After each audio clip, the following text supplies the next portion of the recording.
Okay बेटा, हम लोग पहुंचे थे क्वेश्चन नंबर 7 पे।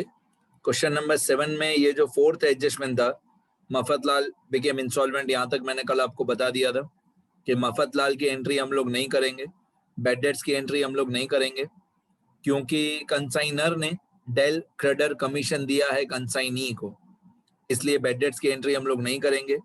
ये जो एडजस्टमेंट नंबर 5 और 6 आपको दिख रहा है, ये इमेज बहुत ब्लर है, इसलिए मैं रीड करूंगा, आप लोग सुनते जाना, या अपनी टेक्स्ट बुक में खुद ही देख लेना। मैं रीड करते जाऊंगा, अगर आपके पास टेक्स्ट बुक नहीं हो तो, टेक्स्ट बुक हो तो आप उसमें देख सकते हो। One TV set was completely destroyed due to fire. अब फायर या थेफ्ट या एक्सीडेंट मतलब abnormal लॉस, फायर या थेफ्ट या एक्सीडेंट मतलब abnormal लॉस। तो one TV set was completely destroyed due to fire which took place in the godown during the year। अब in the godown मतलब consignee के godown में goods destroy हुए। तो अगर इन ट्रांजिट है तो कैलकुलेशन अलग होती है, गुड्स डिस्ट्रॉयड इन ट्रांजिट हो तो कैलकुलेशन अलग होती है, और goods destroyed in the godown of consignee हो तो थोड़ी सी कैलकुलेशन अलग होती है। During the year and the insurance company accepted a claim of ₹7500। ठीक है, अब मैं abnormal लॉस की कैलकुलेशन शुरू कर रहा हूं, सुनना ध्यान से। ये हमारा मेन आंसर है। ये कल मैं जाते नहीं बता रहा था कि बैड डेट्स जो है मफतलाल वाला बैड डेट्स 12,000, वो हम लोग नहीं लिखेंगे क्योंकि हमने डेल क्रेडर कमीशन अलाउ किया है। अब मैं वर्किंग नोट्स में जाऊंगा, यहाँ पे वर्किंग नोट्स में मैं लिखूंगा कैलकुलेशन ऑफ abnormal लॉस। सुनना सब लोग को नया नहीं है, बस प्रैक्टिस प्रैक्टिस प्रैक्टिस। क्वेश्चन ये है कि ये इनवॉइस प्राइस वाला क्वेश्चन है, तो इनवॉइस प्राइस वाले क्वेश्चन में abnormal लॉस कैसे निकालते हैं, इसके बाद वाले टॉपिक में आएगा क्लोथिंग स्टॉक, वो कैसे निकालते हैं वो मैं बता रहा हूँ।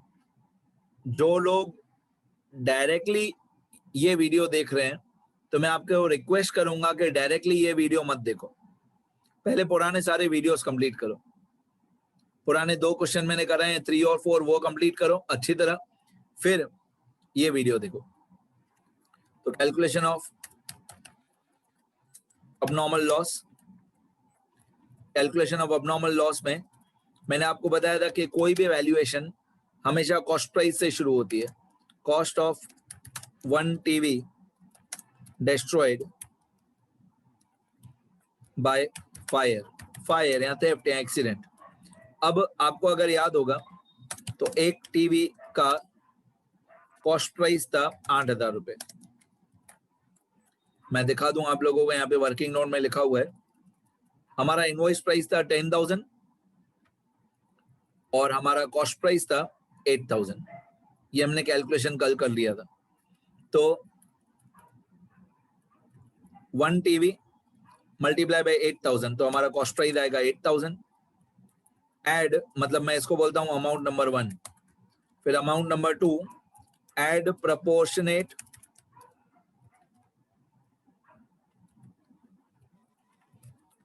Expenses of consignor, proportion expense of consignor. तो कंसाइनर ने कितनी टीवी पे कितना एक्सपेंस किया था, तो कंसाइनर ने 20 टीवी भेजी थी और 20 टीवी पे कितना खर्चा किया था। स्टार्टिंग में कंसाइनर ने 20 टीवीज भेजी थी, तो उस पर खर्चा कितना किया था वो मैं कंसाइनमेंट अकाउंट में जाके देख लूंगा। तो मैं कंसाइनमेंट अकाउंट में जाऊंगा, ये कंसाइनमेंट अकाउंट हमारा, ये टू कैश मतलब कंसाइनर के खर्चे, ये था 2,000। मतलब कंसाइनर ने जब 20 टीवी भेजी थी तब 2,000 रुपीज खर्चा किया था। ओके, ये 2,000 हमारे काम का है, कंसाइनर के खर्चे। तो कंसाइनर ने 20 टीवी पे 2,000 रुपीज एक्सपेंस पे किया था, उसमें से एक टीवी डिस्ट्रॉय हो गई बाय फायर, तो 20 टीवी का 2,000 क्रॉस मल्टीप्लाई,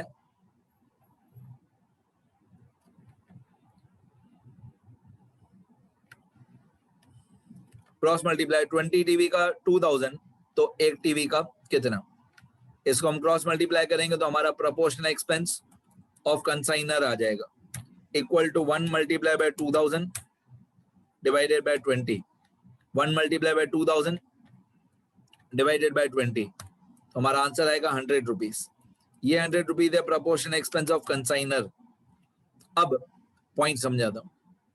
अगर गुड्स डेस्ट्रॉयड इन ट्रांजिट हो, रास्ते में, अगर गुड्स डेस्ट्रॉयड ड्यूरिंग ट्रांजिट हो, तो सिर्फ ये दो ही अमाउंट आएगी, 8000 और 1000. प्रोपोर्शनल एक्सपेंस ऑफ कंसाइनर, एक कॉस्ट ऑफ गुड्स और एक प्रोपोर्शनल एक्सपेंस ऑफ कंसाइनर. अगर गुड्स रास्ते में डिस्ट्रॉय हुए इन ट्रांजिट, तो ये दो ही अमाउंट आएगी.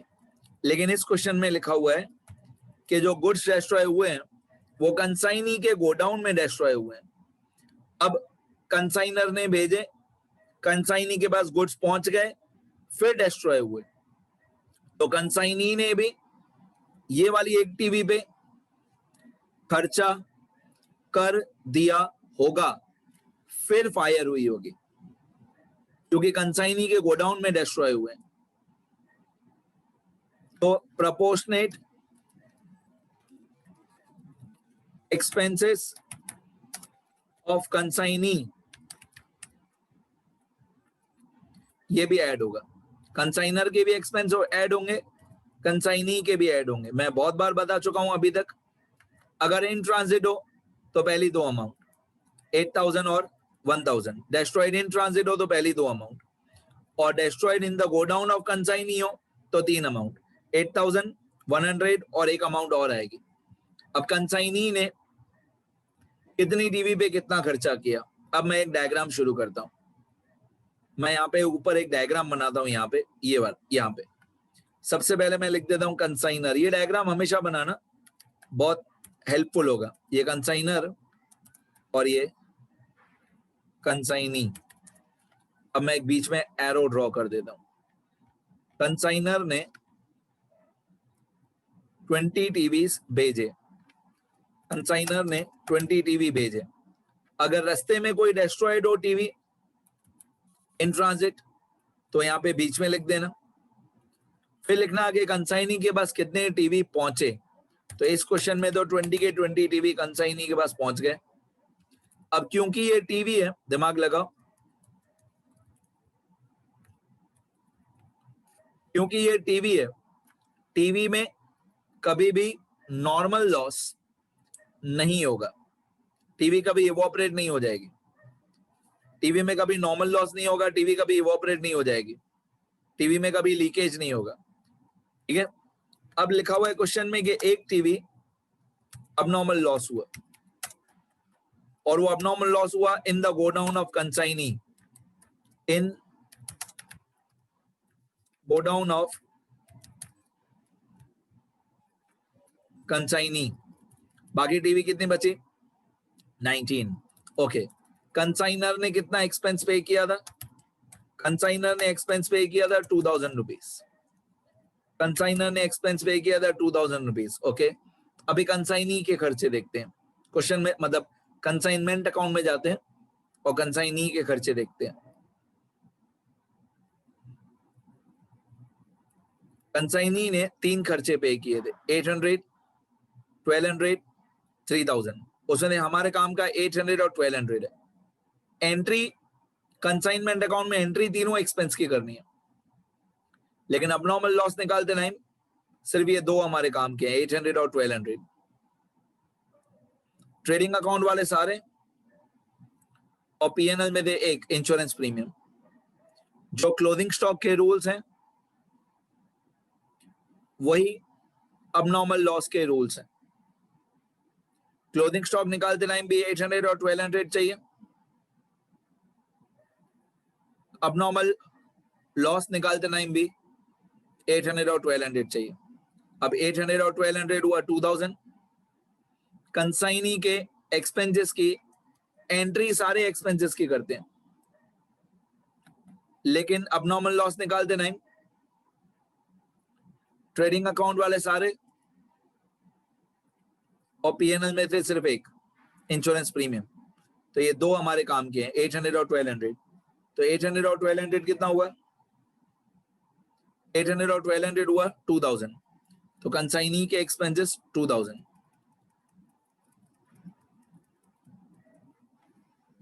कंसाइनी के एक्सपेंसेस 2000, तो कंसाइनी के पास सारे के सारे 20 टीवी पहुंच गए थे, तो कंसाइनी ने एक्सपेंस पे किया 2000, तो कंसाइनर का भी 2000 था, बाय चांस कंसाइनी का भी 2000 ही है, ऐसा कंपल्सरी नहीं है कि दोनों का सेम हो। उससे एक टीवी डिस्ट्रॉय हो गई। देखो ये जो कंसाइनी को 20 टीवी हमने लिखा है कंसाइनी की टीवी में, इसमें दो जगह पे एडजस्टमेंट होती है। एक, कंसाइनी के पास कितने टीवी पहुंचे, तो कंसाइनी के पास हमेशा सारे टीवी नहीं पहुंचते। इस क्वेश्चन में 20 के 20 टीवी पहुंच गए कंसाइनी के पास, तो इसमें ध्यान रखने का।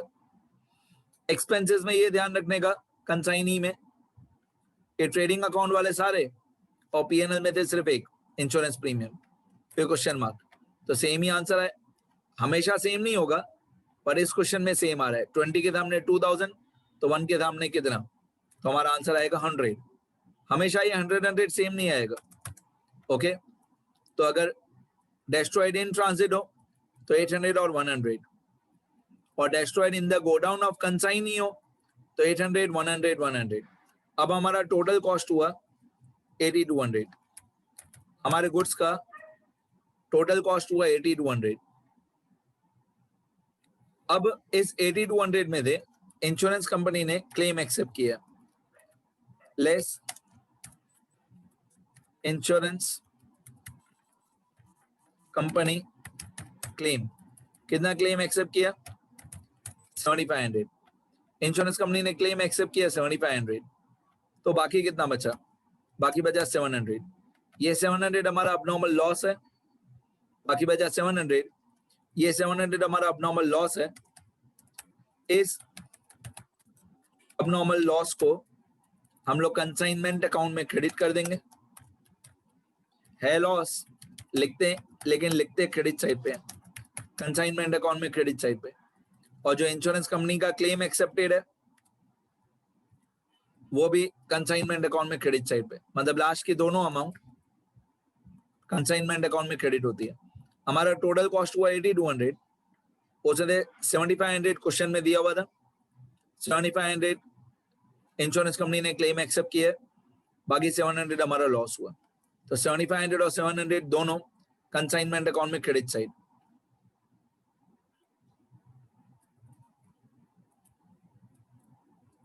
और 700, तो मैं यहाँ पे क्रेडिट साइड पे लिख दूंगा 7500 और 700। 7500 में मैं लिखूंगा बाय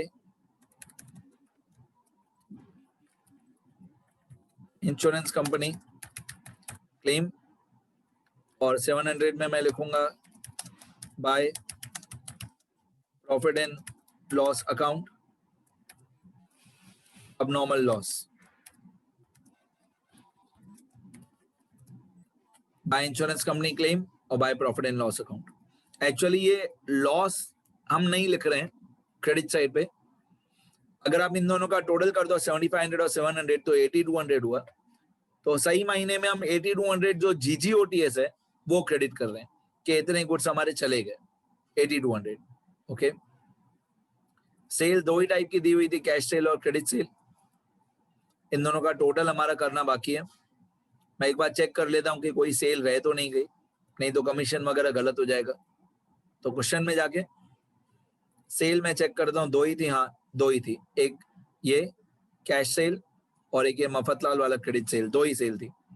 अब मैं सेल का टोटल कर लेता हूँ, तो सेल का टोटल आएगा 110 और 60, तो इन दोनों का टोटल है 1,70,000। टोटल सेल 1,70,000 यहाँ पे भी आएगा कंसाइनमेंट अकाउंट में, और यही 1,70,000 यहाँ पे भी आएगा कंसाइनी अकाउंट में, 1,70,000। आगे बढ़ते हैं, एक ही एडजस्टमेंट बाकी है। सुनना, वैसे तो बहुत कुछ बाकी है, पर पहले ये वाली एडजस्टमेंट सॉल्व करें। Out of the unsold TV set, अगर आपको नहीं पढ़ाई दे रहा है ये क्या लिखा हुआ है तो आपकी टेक्स्ट बुक देख लेना। Out of the unsold TV set, 2 TV set were damaged and repairing charges for the same were estimated at ₹1300। 1300 repairing charges है। ये रिपेयरिंग चार्जेस की कोई एंट्री नहीं होती है, ये सिर्फ क्लोथिंग स्टॉक में से माइनस होता है 1300 रिपेयरिंग चार्जेस। तो मैं एक वर्किंग नोट बनाऊंगा, सुनना ध्यान से।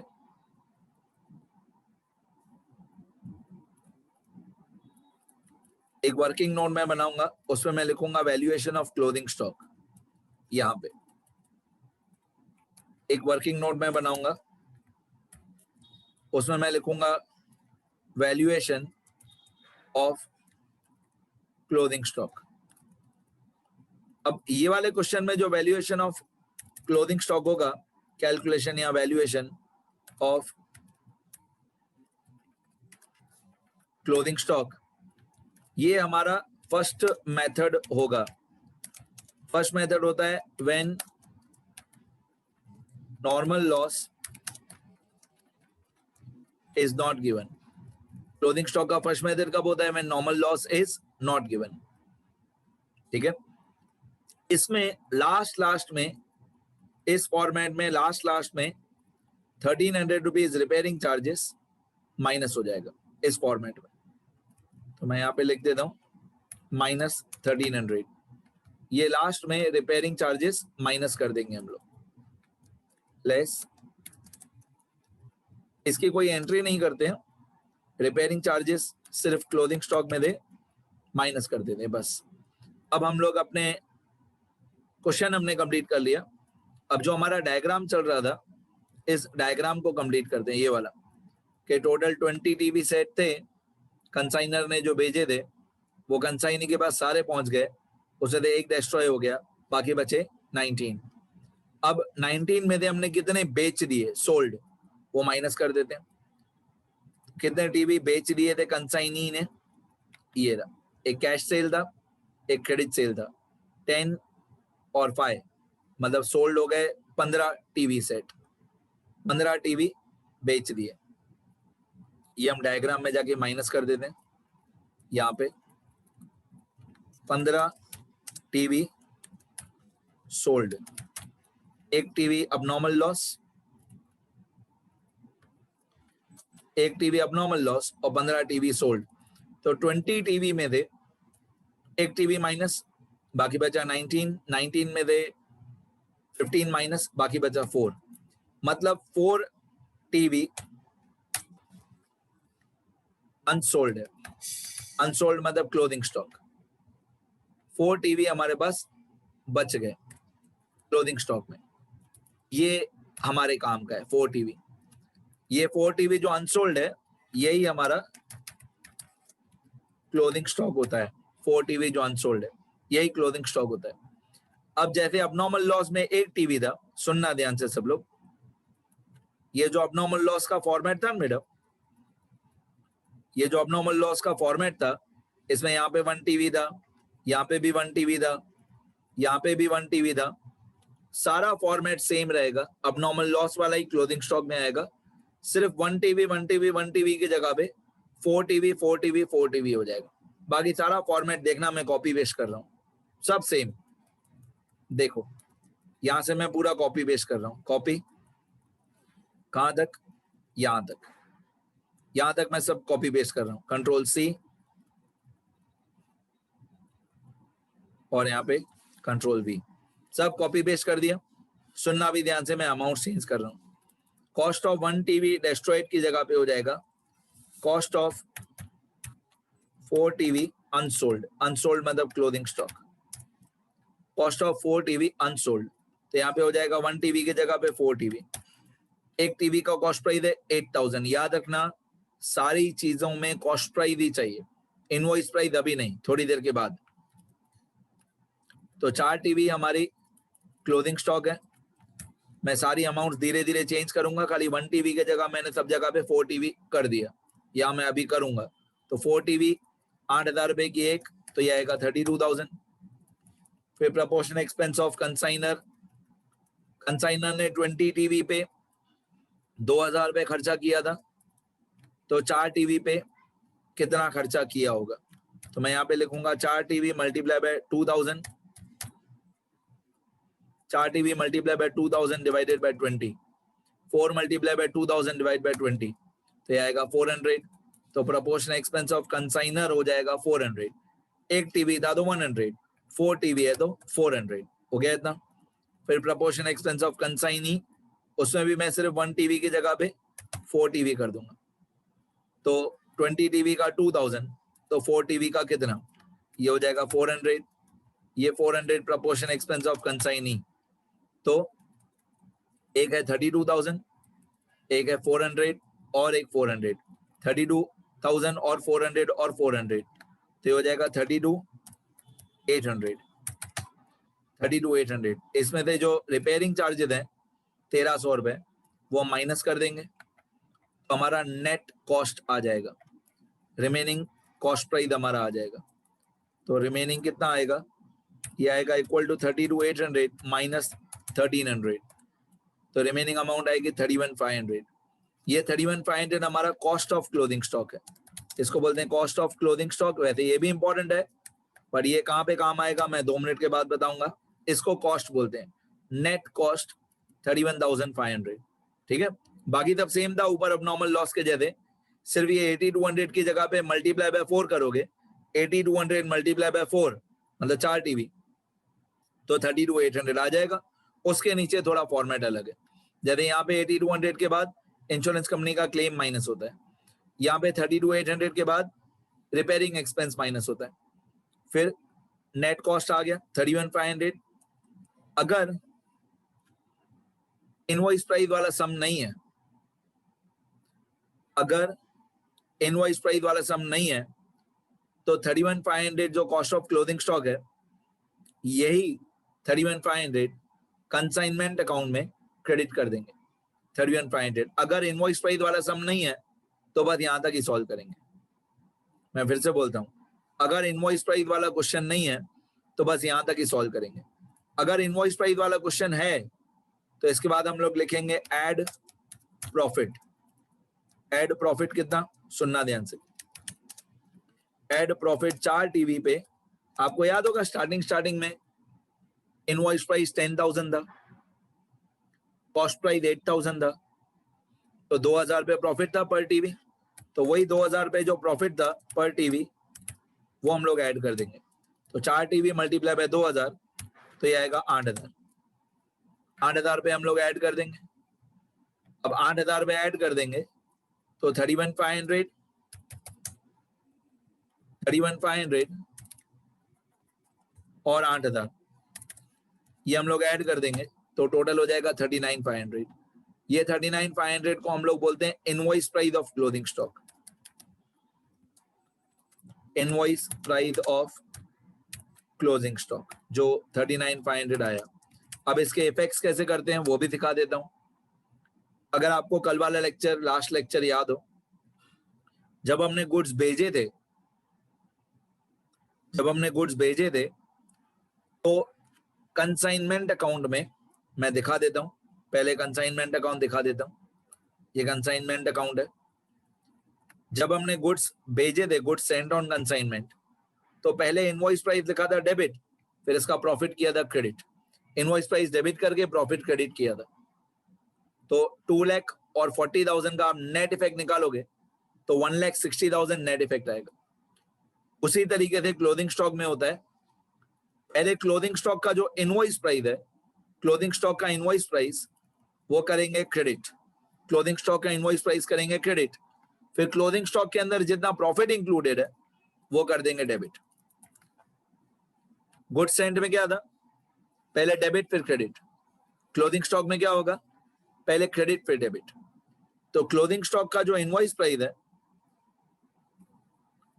ये क्लोथिंग स्टॉक का जो इनवॉइस प्राइस है 39,500, ये हो जाएगा कंसाइनमेंट अकाउंट में क्रेडिट। क्लोथिंग स्टॉक का जो इनवॉइस प्राइस है ये हो जाएगा कंसाइनमेंट अकाउंट में क्रेडिट 39,500, और ये जो प्रॉफिट है 8,000, जो प्रॉफिट है 8,000 ये हो जाएगा कंसाइनमेंट अकाउंट में डेबिट। तो पहले इनवॉइस प्राइस 39,500 क्रेडिट साइड, फिर जो प्रॉफिट है 8,000 वो डेबिट साइड। तो 39,500 से शुरू करते हैं। 39,500, 39,500 यहाँ पे ये क्लोथिंग स्टॉक का इनवॉइस प्राइस है, तो हम लिखेंगे बाय क्लोथिंग स्टॉक ब्रैकेट में इनवॉइस प्राइस। इसकी कैलकुलेशन करने में थोड़ा टाइम लगेगा, और इसका जो 8,000 रुपये प्रॉफिट था उस प्रॉफिट को बोलते हैं टू कंसाइनमेंट स्टॉक रिजर्व। क्या बोलते हैं? To consignment stock reserve. Profit को जब हम उल्टा करते हैं तो हम लिखते हैं कंसाइनमेंट स्टॉक रिजर्व। तो इनवॉइस प्राइस को क्रेडिट करके प्रॉफिट को डेबिट कर देंगे 8,000। तो अब अगर नेट इफेक्ट देखोगे 39,500 और 8,000, नेट इफेक्ट देखोगे तो वही 31,500 आएगा। एक मिनट में चेक करूं, अमाउंट शायद गलत है।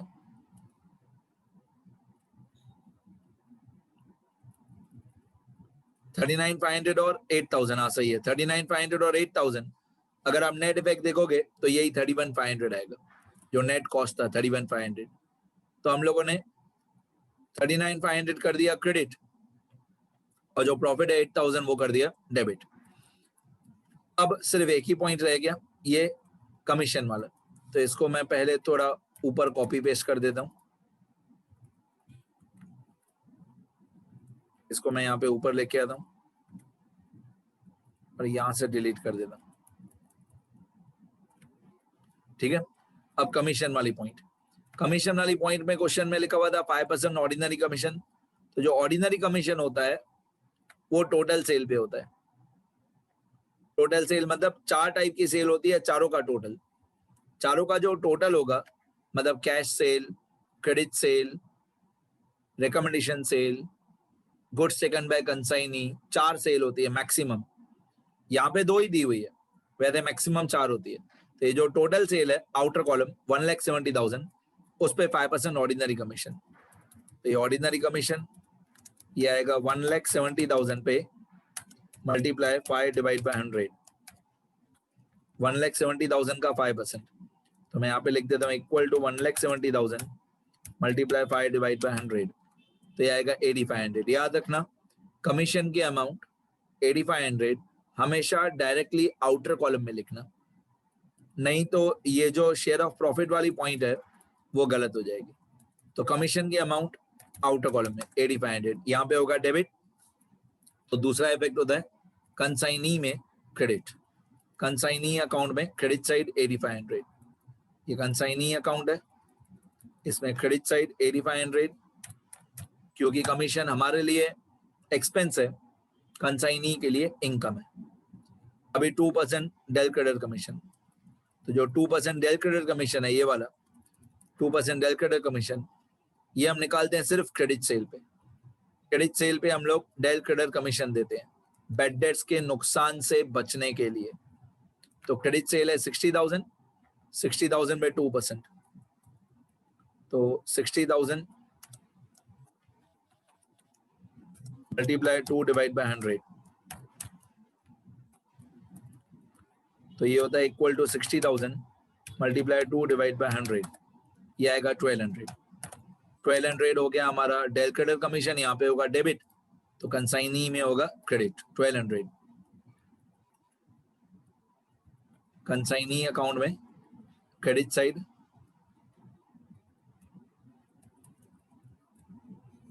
Del credit commission 1,200। बाकी रह गया share of profit. Share of profit निकालना बच्चों का खेल नहीं है। ये शेयर ऑफ प्रॉफिट निकालने के लिए आपको पहले पूरे कंसाइनमेंट अकाउंट का क्रेडिट का टोटल करना पड़ेगा। पहले पूरे कंसाइनमेंट अकाउंट का क्रेडिट का टोटल लिखना पड़ेगा, फिर डेबिट का टोटल लिखना पड़ेगा, फिर दोनों का डिफरेंस निकालना पड़ेगा। दोनों का जो डिफरेंस आएगा, credit total minus debit total, दोनों का जो डिफरेंस आएगा, उस डिफरेंस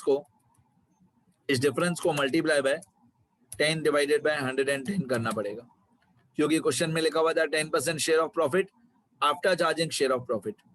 जैसे लास्ट ईयर आपका होता था managers commission after charging commission, तो 10% तो निकालना है, लेकिन कमीशन आफ्टर चार्जिंग कमीशन, तो 10/110, तो पहले कंसाइनमेंट का क्रेडिट का टोटल लिखूंगा मैं, फिर कंसाइनमेंट अकाउंट का डेबिट का टोटल लिखूंगा, फिर जो डिफरेंस आएगा उसको मल्टीप्लाई बाय मैं 10/110 कर दूंगा। तो कंसाइनमेंट अकाउंट पहले क्रेडिट का टोटल, मैं यहाँ पे लिख देता हूँ कंसाइनमेंट अकाउंट का क्रेडिट का टोटल इक्वल टू सम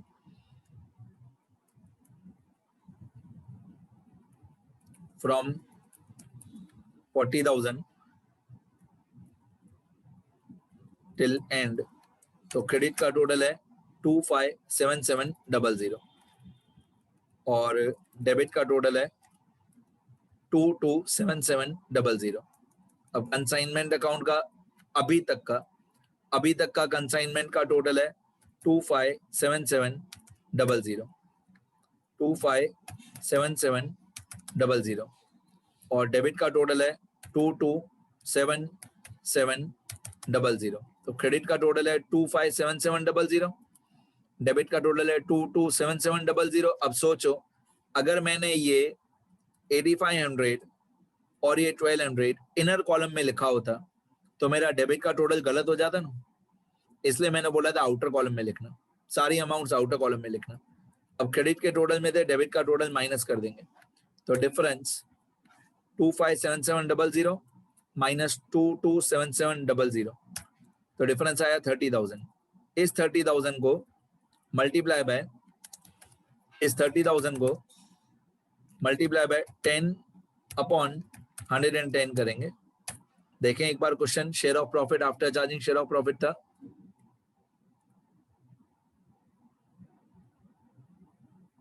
ये रहा। In addition to this, he is also to be given 10% of net profit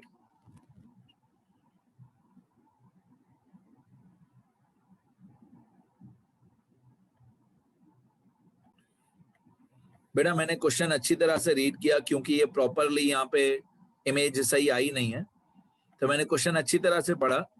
तो मैंने देखा यहाँ पे in addition to this he is also to be given 10% of net profit as a share in profit। ऐसा नहीं लिखा हुआ है share of profit after charging share of profit, ऐसा नहीं लिखा हुआ है। he is to be given 10% share of profit, बस after charging share of profit नहीं लिखा हुआ है। तो मेरे कहने का मतलब है हमारी कैलकुलेशन में 10/100 आएगा, 30,000 मल्टीप्लाई बाय 10/100 आएगा, क्योंकि share of profit after charging share of profit नहीं लिखा हुआ है, सिर्फ 10% शेयर ऑफ प्रॉफिट लिखा हुआ है। तो 30,000 मल्टीप्लाई बाय 10/100 आएगा, ऑब्वियसली ये होता है 3,000। तो हम लोग शेयर ऑफ प्रॉफिट देंगे कंसाइनी को 3,000 यहाँ पे होगा डेबिट, तो कंसाइनी में होगा क्रेडिट। कंसाइनी अकाउंट में 3,000 क्रेडिट, यहाँ पे शेयर ऑफ प्रॉफिट 3,000, ठीक है।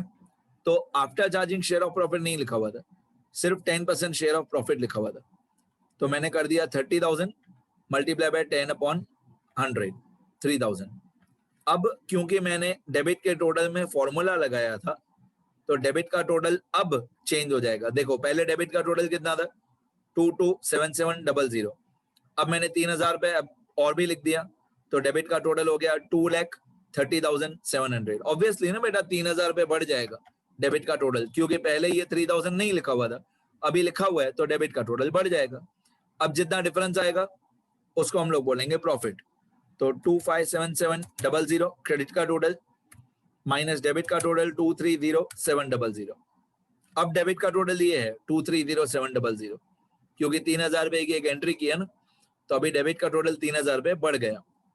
अब डिफरेंस आ रहा है हमारा 27,000, ये हमारा नेट प्रॉफिट है।